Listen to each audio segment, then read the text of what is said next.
Hey guys, who's ready to make some bad decisions and talk about zombie movies? Hi guys, I'm Kat and welcome back to my channel. Welcome to terribly lit bathroom that is not very clean, that I really need to clean. And I'm about to make a really bad decision and dye my hair this burgundy color. Hope it works out because I have to go to a wedding on the 29th this week. Yeah, I think it's a Saturday. I'm not certain, but I have to go to a wedding. It's my dress back there, and my hair, so I got a lot of it cut off, but my hair is kind of dull and boring, and I don't want that. So I'm going to kind of try to dye it to make it look more not shitty. But I decided while I was doing this, I wanted to talk and do something while I was doing it, if that makes any sense. So I'm the type of person that when it hits August, it is fall time. Like, that's it, it's August, it's time for sweaters, it's time for fleece, it's time for burnt orange. It's fall to me. And apparently I'm not the only one that feels that way because pumpkin spice lattes are coming out soon and some places have already brought them out.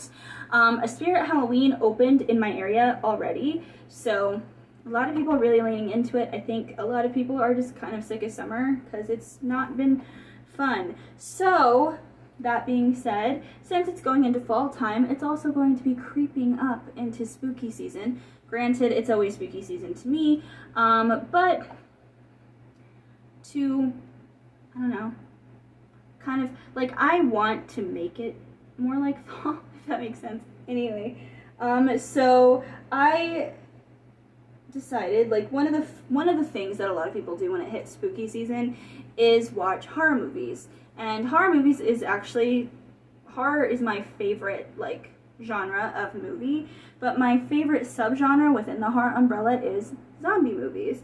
So then I decided I wanted to look up the top rated best zombie movies on IMDb, and one of my favorite zombie movies was actually pretty close to the top of the list, and that was 28 Days Later.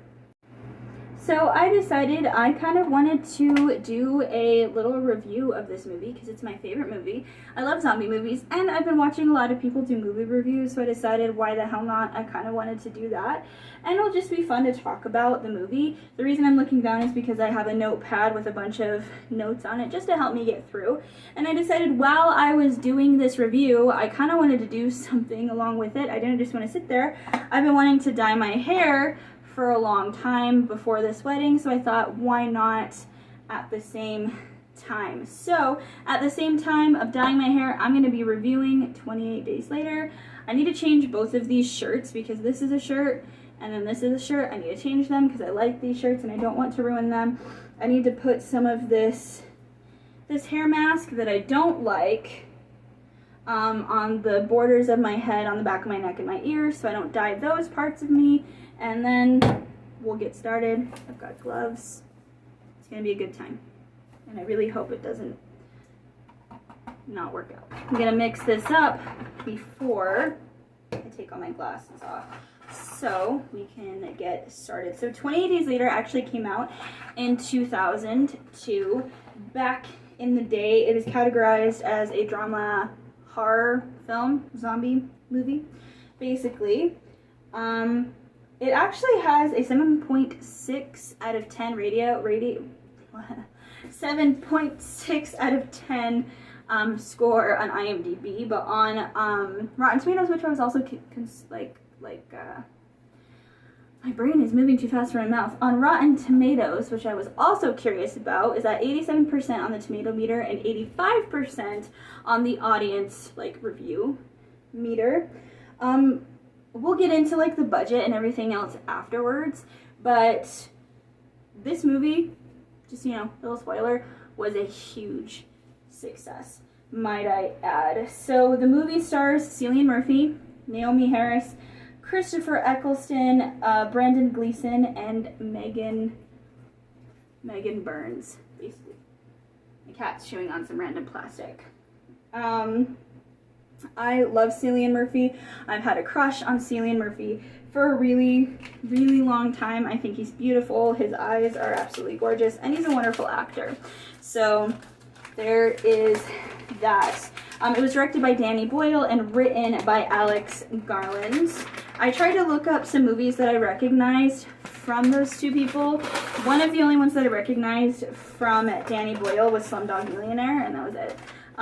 So, yeah, I don't know if that's, I don't know, that's probably not a very good thing.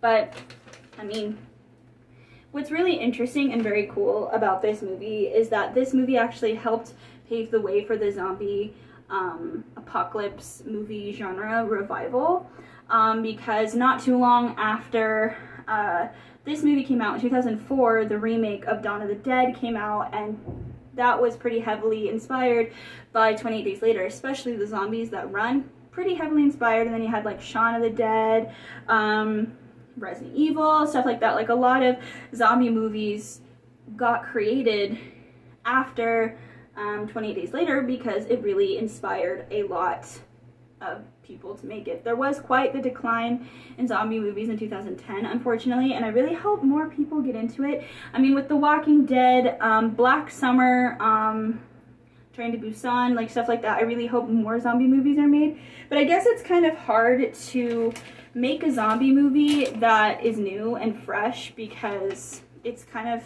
there's been so much done. There was Contagion, which I thought was really cool, and for some reason they took off the air. Because, well, actually, the reason they took it off the air was because The Walking Dead and Fear the Walking Dead had become so popular, they didn't want to fall into the shadow of that, but it could have been really, really good. So, Contagion was a really good show. If it's still on Netflix, you should look it up. But anyway, let's get started. So, the opening scene of the movie follows two animal activists breaking into a laboratory to break out the animals that the laboratory is doing, using an experimental virus and drug on to free them. Basically, when they get there, oh, am I gonna need scissors? When they get there, they see these monkeys in cages, and they're being shown videos of really awful, horrible things happening in the world, trying to cultivate rage. Basically, in the description of the movie, they describe this virus as rage. My theory is that it's a souped-up version of rabies, because it just, to me, it just makes sense that it's rabies. Nothing says that it is, but to me, that is what I'm reading it as. Apparently, I need scissors. I grabbed a box cutter, so hopefully this will help. But these activists are seeing these monkeys being shown some really awful videos, and they decide they want to let the monkeys out. But the scientist guy comes in and he's like, do not let those monkeys out. You really don't want to do that. It's not going to be very safe.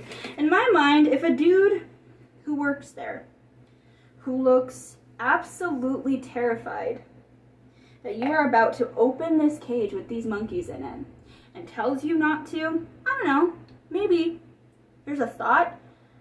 Don't do it. Like, I know that you want to save the monkeys, and I know that you want to, like, you know, they're being experimented on. It's pretty awful, but at the same time, it's like, this guy works with these monkeys all of the time, and he's clearly very afraid of what's in there, so maybe listen to him. But of course, they think they know better. They think this guy is just being dramatic and think that he just wants to continue to experiment on these monkeys. So they end up releasing the monkeys, but big shock, lo and behold, the monkeys attack the activists. So then we jump to 28 days later, after all that happens and these activists get infected with the rage virus, which again, I think is rabies. So it cuts to Jim, who is played by Cillian Murphy, who is waking up from a 4-week coma. For some reason, he's completely butt naked. Don't know why. You see his man bush. Don't really understand why, because, like, usually they keep you clothed, but who am I to, you know, like, you know, I don't understand it, but whatever their creativity is them. So he wakes up from a 4-week coma to an abandoned hospital. He gets up, he puts on some clothes because he doesn't want to walk around naked for obvious reasons, And then he notices there's nobody in the hospital. It's completely abandoned. He's very confused. He sees vending machines with Pepsi in it. He's been asleep for fucking 4 weeks, so he's thirsty as hell. He chugs a couple Pepsis, puts them in a bag, and then he decides to head out onto the streets of London. London is just as deserted, if not more than the hospital. He's just walking around. There's nobody to be seen. He sees this wall that is plastered in pictures of missing people, which what's interesting about that is this movie was being filmed, or I think got finished filmed, either one of those prior to the 9/11 attacks.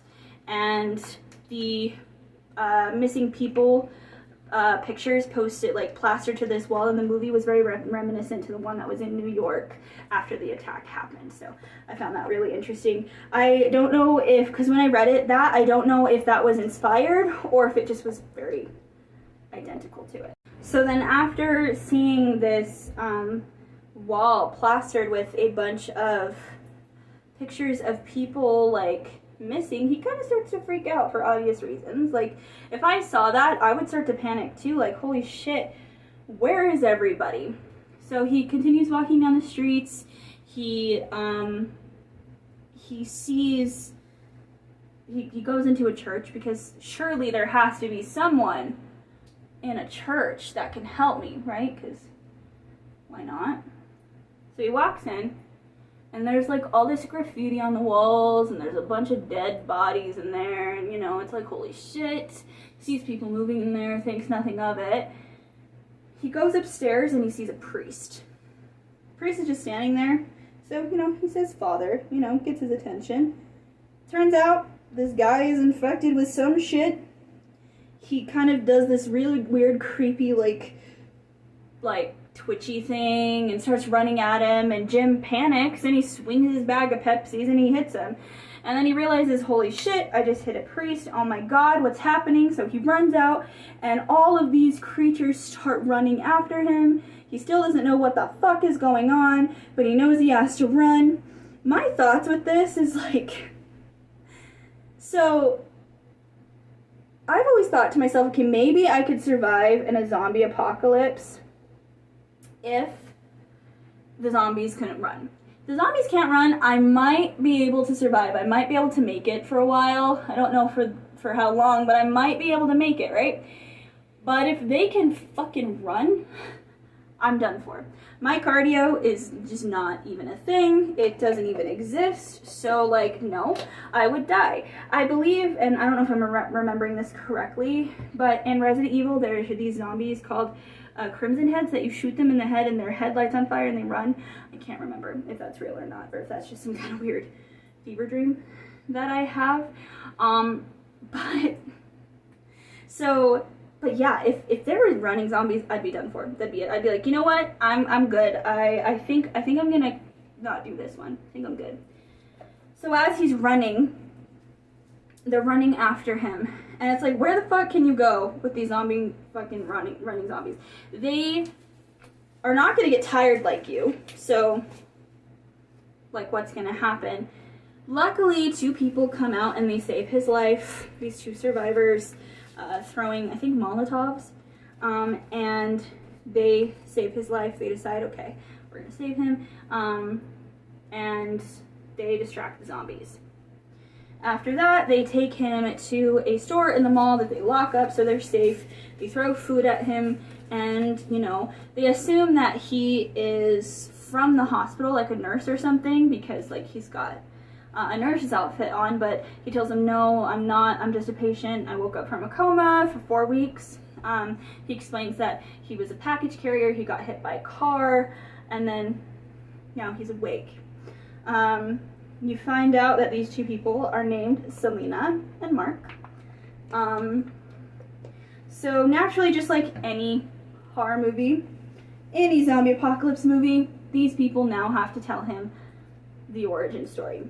That, you know, this started in small towns at first, and then it kind of went into cities, and then eventually it was outside your front door.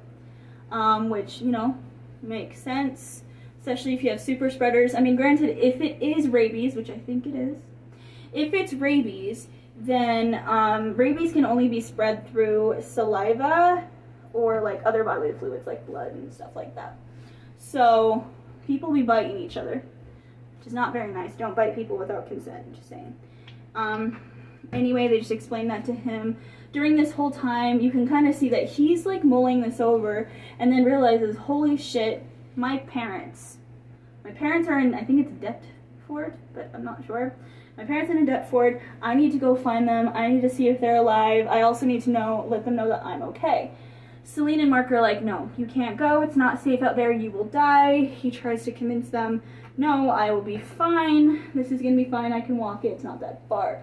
Selena and Mark explained to him that we used to be in a big group. This wasn't just us. We used to be in a group. And they're all dead. Now it's just us.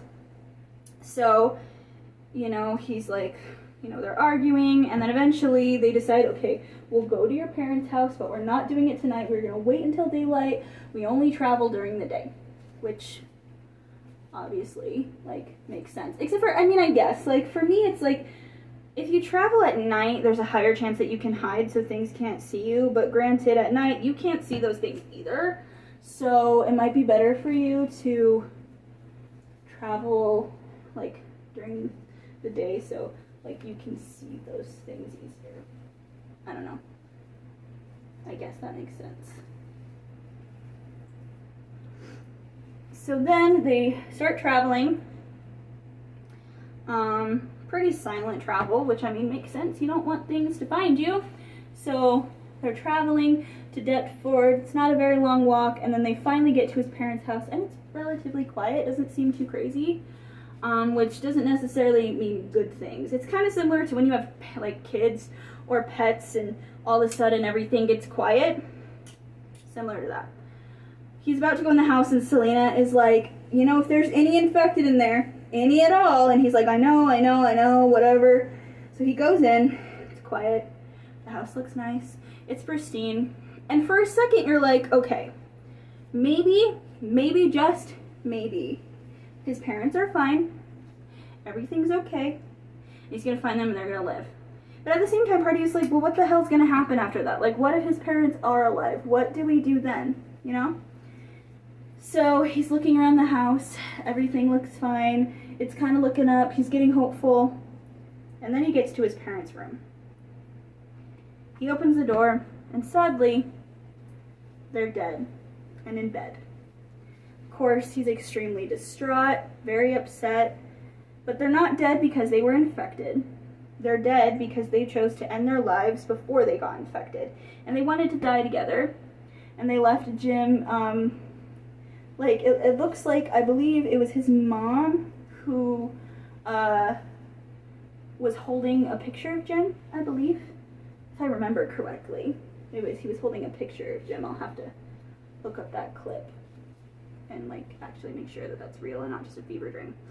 But he's clearly very distraught. Selena and Mark agree that it's probably better that his parents chose to die the way they did rather than get infected and have a really awful time at it and stuff like that. So I mean, in a way, it's a better choice.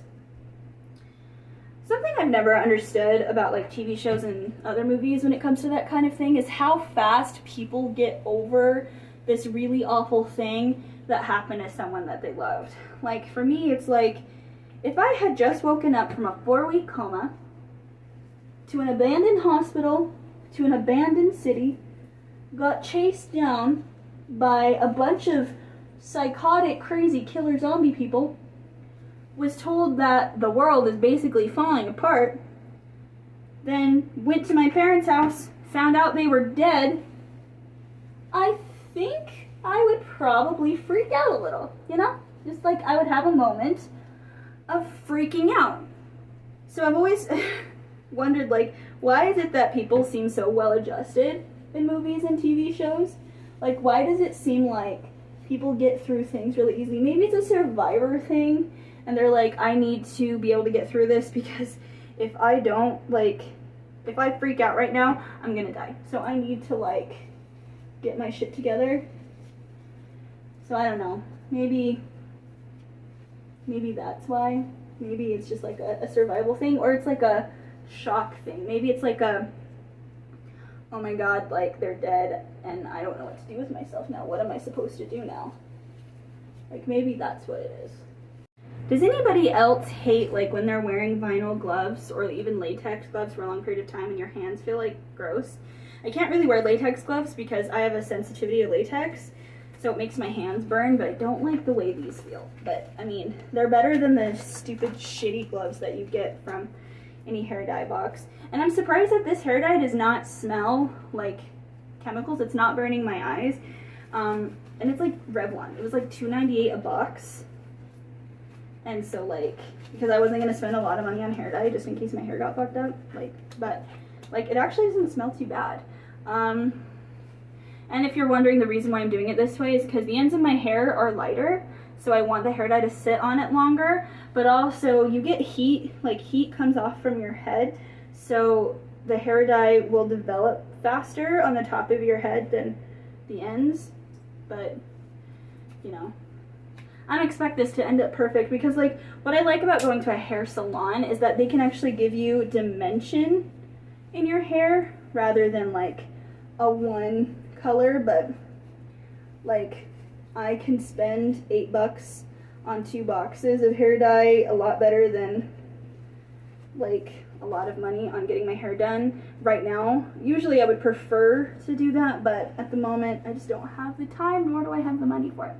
But anyway, before I start talking about random shit that has nothing to do with this video, so that night they decide to stay in the house because it's getting late and they don't want to travel at night, so they decide to stay in the house. While Selena and Mark are sleeping, Jim is walking around the house with a candle, and he has like this like dream state hallucination of his parents in the kitchen. I don't know if maybe he was like coping with all of this trauma that he went through in the past 48 fucking hours. Makes sense. But he hallucinates his parents in the kitchen, his mom making breakfast, his dad, I think, getting ready to go to work. The candle in his hand in this hallucination is a cup of orange juice. And, you know, his dad wants some orange juice, but Jimmy drank all the orange juice, stuff like that. Meanwhile, in the real world, this candlelight is showing through the windows. And some zombies see it, and they crash into the kitchen and try to eat Jim. Now, my question, again, is why didn't you lock the windows? I've seen a lot of zombie movies, and I've seen a lot of zombie TV shows. And sometimes, most of the time, when they go into a new house, not only do they block the doors, but they also black out the windows. Probably so if they use candles, nothing can see in, but also like just so nothing can see in general, so they can actually like be in the house and potentially sleep without getting murdered, right? So why didn't they block the windows? 1. 2, why are they sleeping downstairs in like the biggest room? Like I understand, okay, maybe they're sleeping downstairs because it'll be easier to get away if they're on the ground floor, but if it were me, I'd want to be in a room upstairs with maybe 1 window, so that way we could sleep upstairs, block out that window, and block the door so nothing can get in. Like downstairs there's like a bunch of windows and a bunch of doors that, you know, there could be any points of entry, and I'm not about that life. So like, it's like, work smarter, not harder, people. If you want to live, maybe, I don't know, be smart about it. But as the zombies crash in, it obviously wakes up Mark and Selena, and all this chaos ensues, and they start fighting off these zombies and attacking them. Jim notices one of the zombies is actually one of his neighbors. Nobody cares, Jim. Like, nobody cares. Like, obviously. Like, but also, I thought about how fucked up that would be. That you're just like, these people that you've spoken to and maybe had a connection with are probably now all dead and gone. And that's crazy to me. That is, that would be something I wouldn't, like, I couldn't think about during the apocalypse, because if I did, I think I would lose my mind. Like, I think I would lose my mind. But afterwards, Selena, Mark, and Jim, they kill the zombies. Everything seems fine. Selena's freaking out. She's yelling at Jim, did you get bitten? Did you get any blood in your mouth? Jim's like, no, I didn't. Meanwhile, you turn around and you see Mark, and his back's turned towards Selena and Jim, and he's wiping off his arm vehemently. And Selena's like, Mark, and he turns, and he's got this wound on his arm. Now this wound either could have been just damage from getting hit by something while the fight ensued, you know, or he could have gotten bitten. Selena can't take any chances, obviously, so she brutally and savagely kills him. Like, it wasn't just like a simple swipe to the throat. No, she kills him. And Jim seems so shocked because this was her friend. And she just was like, fuck this. Like, you're dying. Like, I don't know what to tell you, but you are dying today. Like, I'm not taking any chances. Selena seems way too calm and collected, and she's like, you know what, we need to go. We can't stay here. Where there's one, there are more. You need to get some stuff, and we need to go. So Jim's like, all right, I've got clothes here. We need to go. So they pack up, and they leave. So at some point, I can't remember exactly where in the movie, but at some point, Jim and Selena are talking. And Selena basically tells Jim, no, I remember. Okay, we'll get to that point. Never mind. So they leave the house and they start traveling to find a new place to stay. And it's just Jim and Selena now. And they're walking around and Jim notices an apartment building with Christmas lights. Just one apartment, Christmas lights. And I'm sitting here thinking, I mean, good, they could potentially find a place to stay, but also, didn't you say you don't travel at night? I don't know. But anyway, so they decide to try to make their way to, I just said I wasn't going to put it on the top of my head, and I did. Alright. So they decide to make their way to the apartment building, and when they get there, there is like a fuck ton of carts, like, stacked in front of the steps. And I'm sitting here thinking, who the fuck did that? Because, like, that would be so much work, it would take so much time, and it would be so noisy. Like, if you think about it, it would be so noisy to do that. So, they climb up, they start going up the stairs. It's a very, very silent walk. Selena explains to Jim that if he were to get infected, or if, you know, slow her down, she'd leave him behind, or she'd kill him, like, without any thoughts, without any qualms or problems with it. And he's like, oh yeah? Which, that's like some serious foreshadowing, so just, you know, keep that in mind. So as they're going up the stairs, Selena's going, and she asks Jim if he needs a minute. He's like, no, I'm fine, we're good. But then eventually he's like, yeah, I need a minute. Which is like, of course you need a minute, Jim. You woke up from a coma, and from day one, you've been all kinds of fucked and, like, chased by things. You need a minute. Like, take a minute. So he sits down. She asks what's wrong. He's got a headache. She seems upset. She gives him some painkillers and a soda. He asks for another soda. She's looking for the soda. And then all of a sudden, they hear a sound. And it's the infected. And very loudly, Selena's like, quiet! And I'm sitting here thinking, I'm like, he's right next to you, bitch. Why can't you just say quiet? I hear something. But no, you had to yell it. So then, of course, the infected come, because you can't just have a simple jolly jaunt up the stairs to go potentially see a potential, you know, place that you could potentially stay, right? Absolutely not. That would only make sense. So they start running up the stairs. Selena's zooming, and Jim is just really fucking slow, and he's like, Selena, please, wait for me, don't leave me behind, even though she just said, I'll leave your ass behind. And it's also, maybe if you stop talking, you'd, I don't know, save breath. I know I'm saying that this is one of my favorite zombie movies and I'm shitting on it, but there are certain things about this movie that are kind of like, you know, common sense. but it's fine. So they get to the top and they run into this guy in SWAT gear. Scares the shit out of them for obvious reasons. And he's like, you know, something about going to the left, apartment, whatever, down the hall.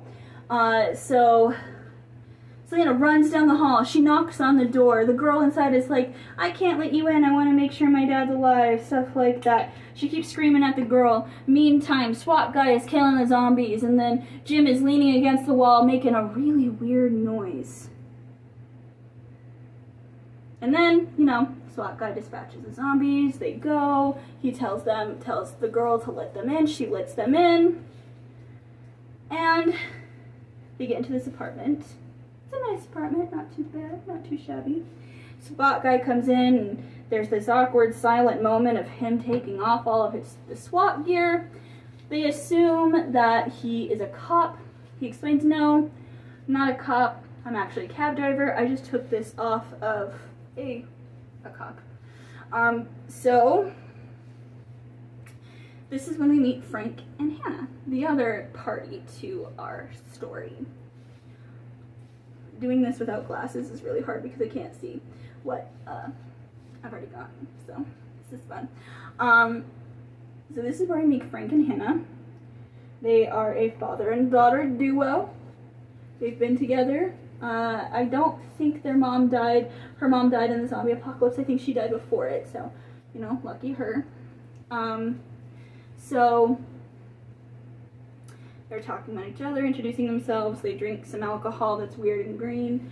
And then skip ahead because it's not really very entertaining from here. There is a point where Celine and Jim almost kiss, but it's weird.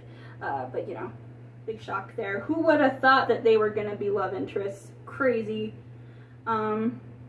So Frank shows Jim all of the buckets he set up on the roof to try to catch rainwater because he's running out of supplies, not just for him and his daughter, but for 2 other people living in his apartment. He's running out of supplies. There's no way that they could stay there. So he shows Celine and Jim a military broadcast saying that if they come to this brigade, it's safe, they have food, they have supplies, it'll be safe for you, so, you know, please show up.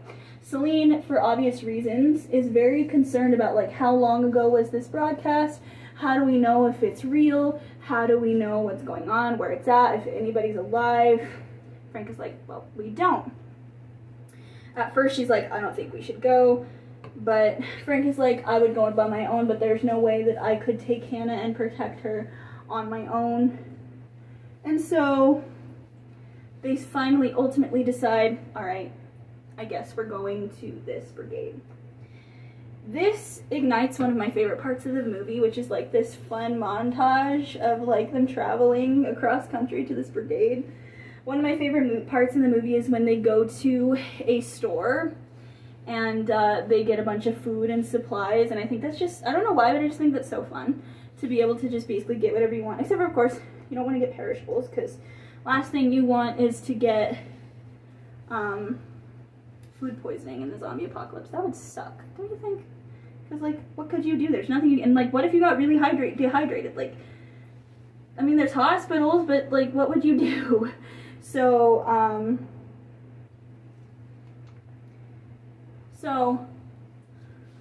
they make their way across, they go to this store, they get a bunch of stuff. It's like a fun family moment that they bond on and stuff. I think it's really cute and really just fun.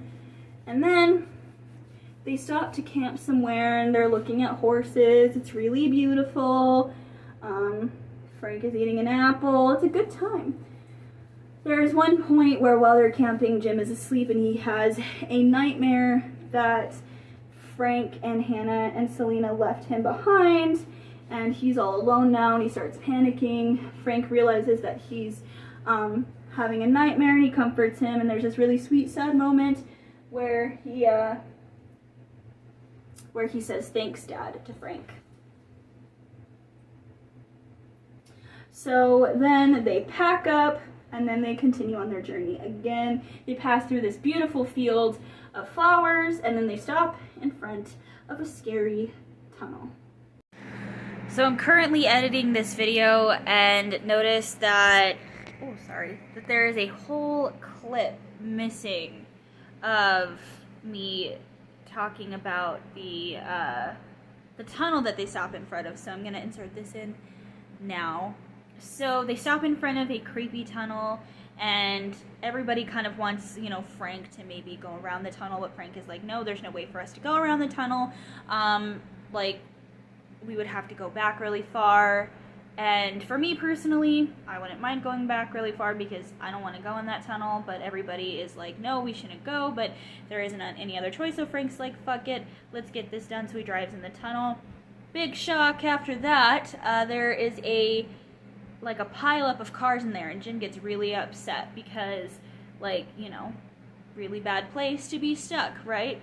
So Frank is like, you know what, screw it, and decides to drive his tiny little cab over these piled up cars. Everybody seems scared at first, but then all of a sudden they're all really, really excited and having a great time until they get to the bottom, and again, big shock, big gasp. One of the tires goes out. Jim is really upset again. He's like, you know, really bad place to have a flat tire. So they decided, okay, we need to quickly change this tire. I guess Hannah knows how to change a tire. I don't know. But okay, cool, that's really awesome. So she goes under the car to change the tire. Sorry, randomly, just all turned off. But, wow, anyway. So they swarm her. She's obviously freaking out because suddenly rats. And so they pull her out, and lo and behold, the rats are running from the infected. So they're like, oh my god, we really need to get this tire changed, hurry up, hurry up, hurry up. And it's like, of course you can't have just a simple, my tire blew out, we need to change it moment. No, you have to add some fire under your ass in order for this to be entertaining. So, you know, they're trying to get the tire done. It's really quick, really simple, and at the last minute, they finally, just making sure I didn't get hair dye anyway, they finally make it out of the tunnel. And it's like, who could have seen that coming, honestly? It's like, we shouldn't go in the tunnel, they go in the tunnel, they really shouldn't have gone in the tunnel. If anybody's seen any apocalypse zombie movie, it's like, you can kind of predict what's gonna happen pretty quickly, but that doesn't take away how entertaining it is sometimes. There are some movies where it does.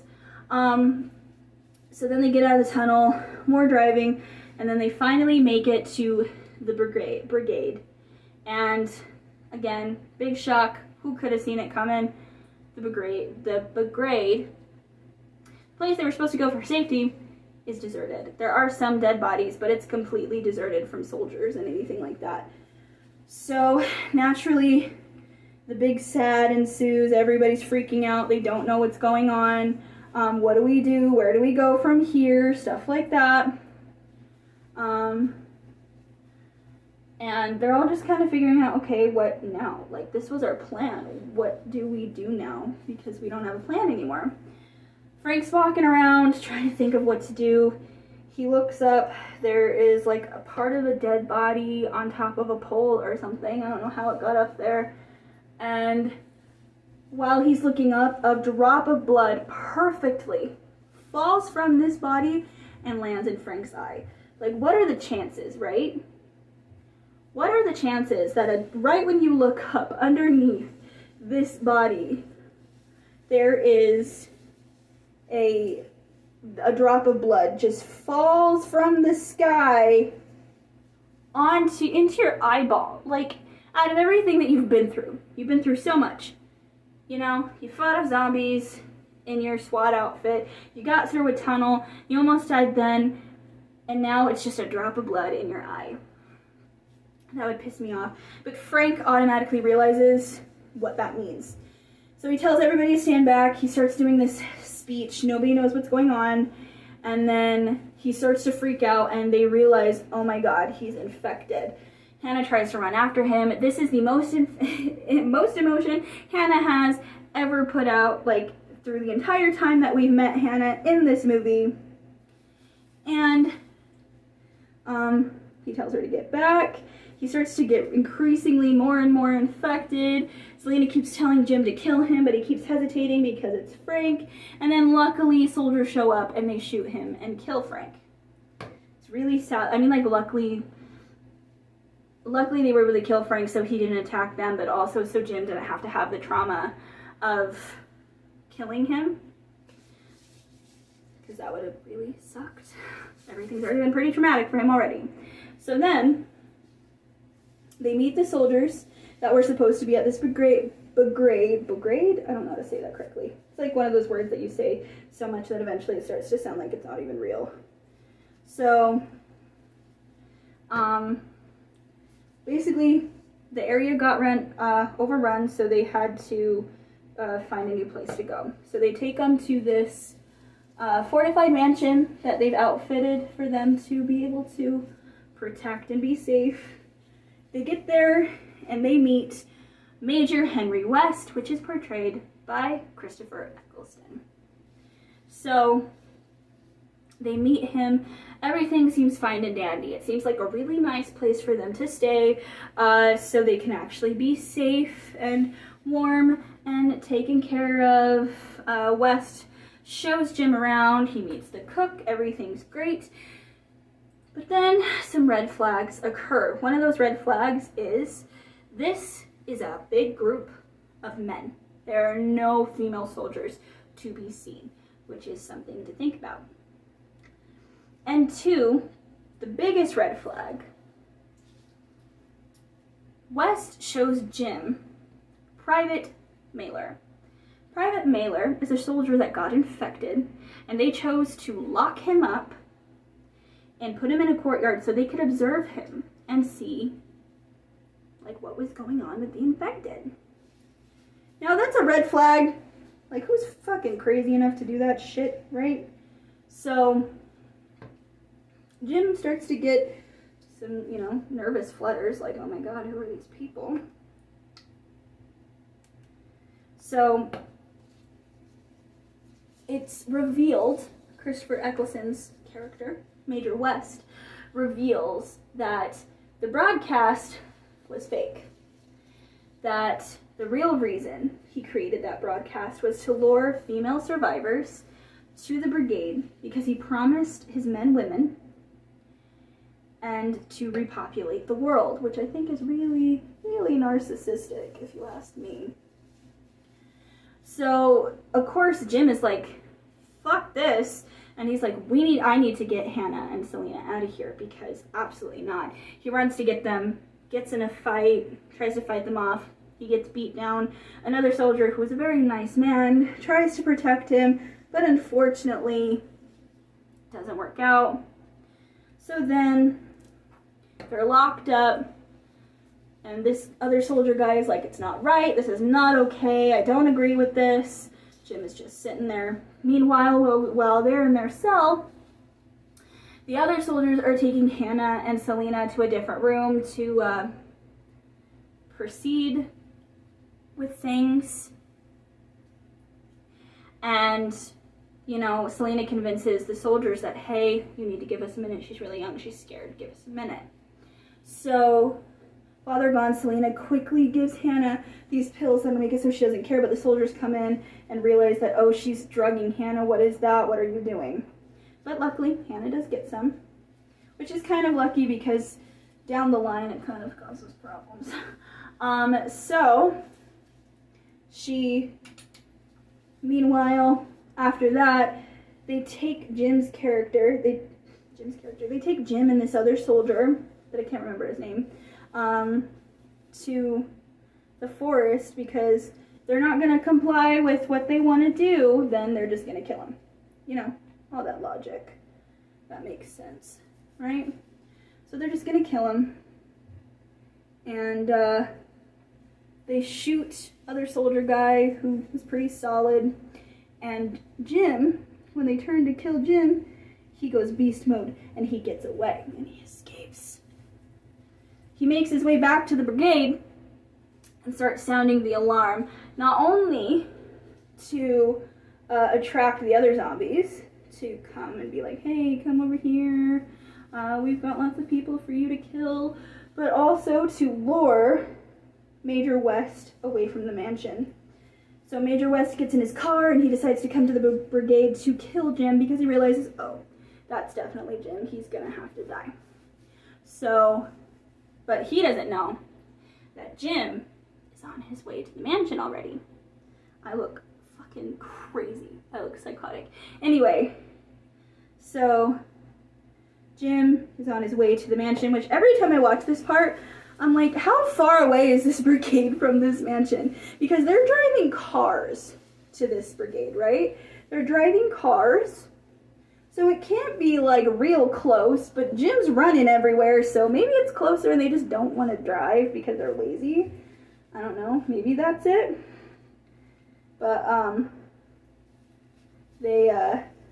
he makes it back to the mansion, and he decides, I'm going to release Private Mailer, which was the infected zombie guy that they decided to keep captive.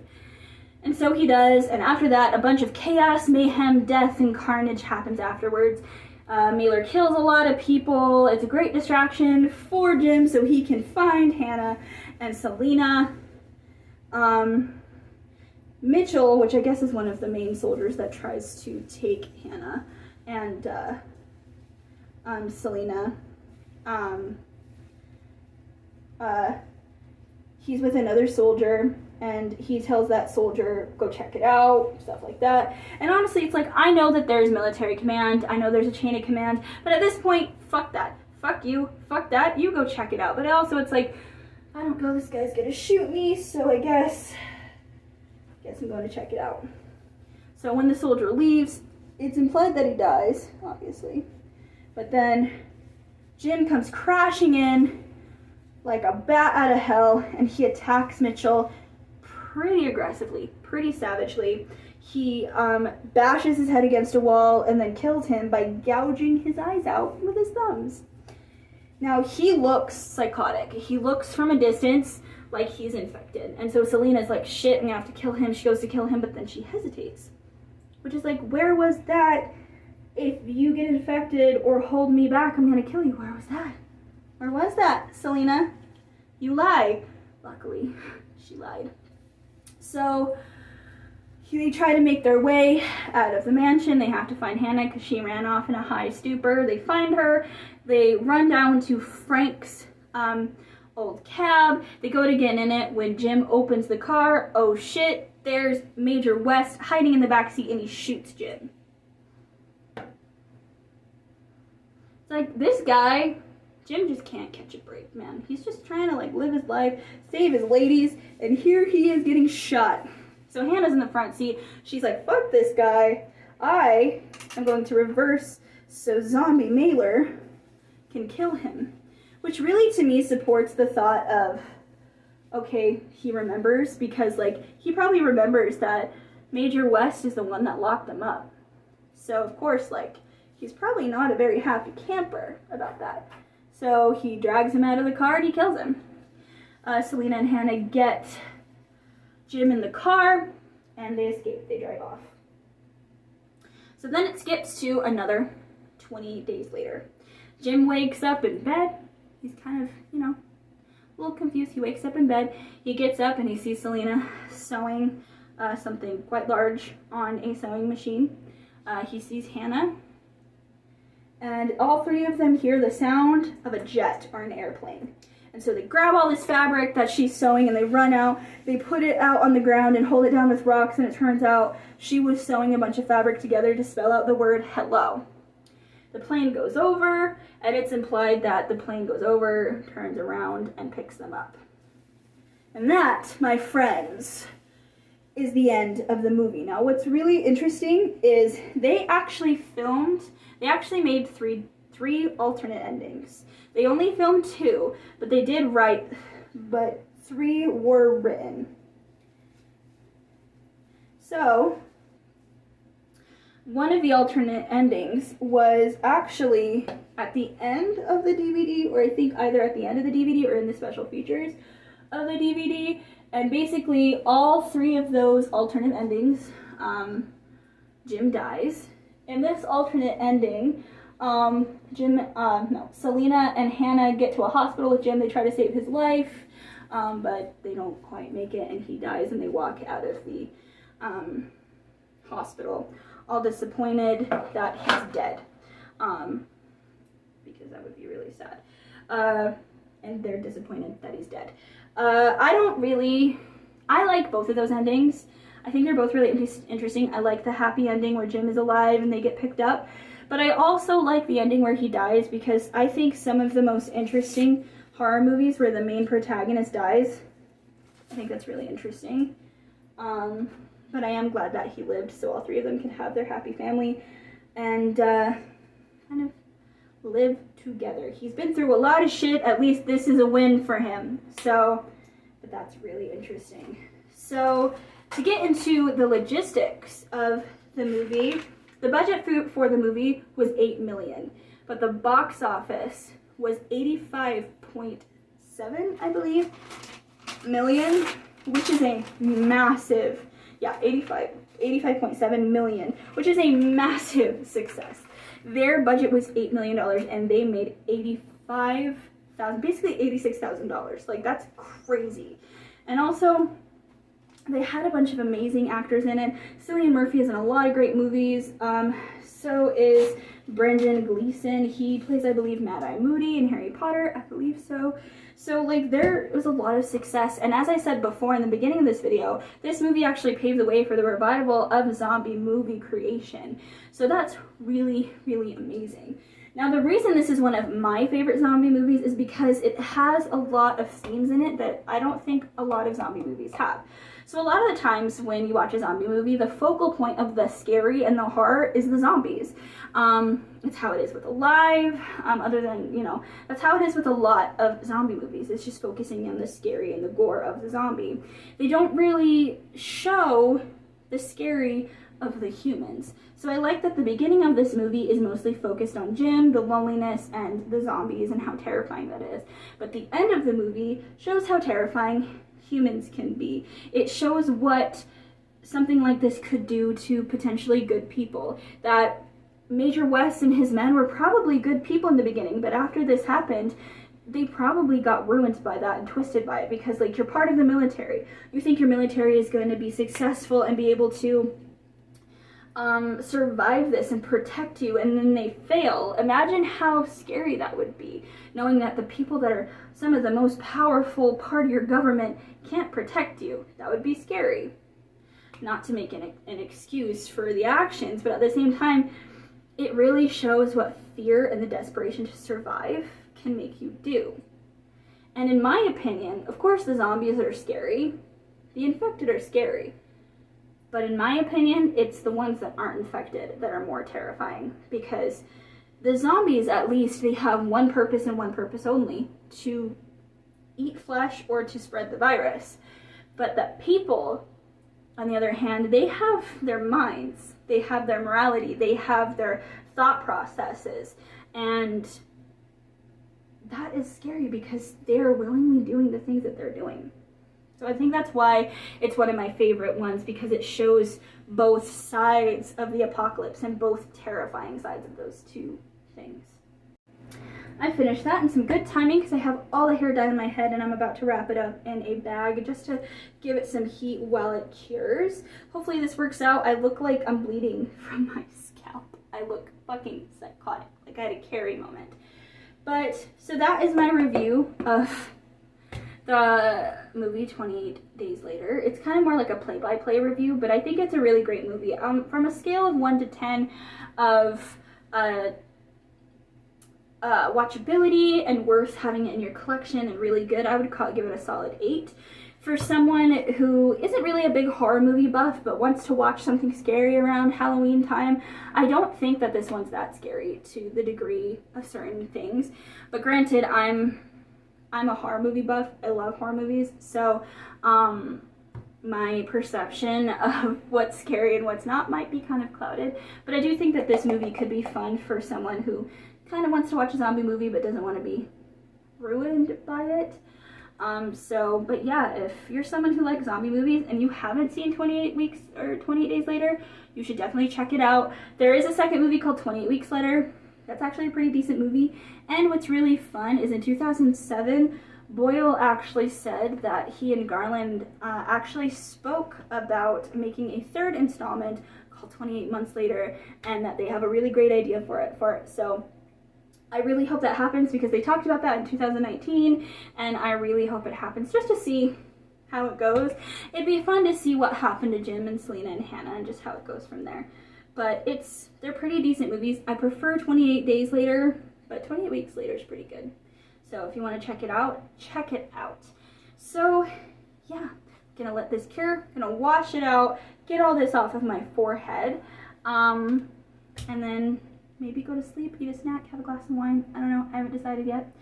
And yeah, so I hope you liked this video. If you did, go ahead and give it a thumbs up. If you'd like to subscribe, hit that subscribe button and hit the bell notification so you can be notified whenever I post.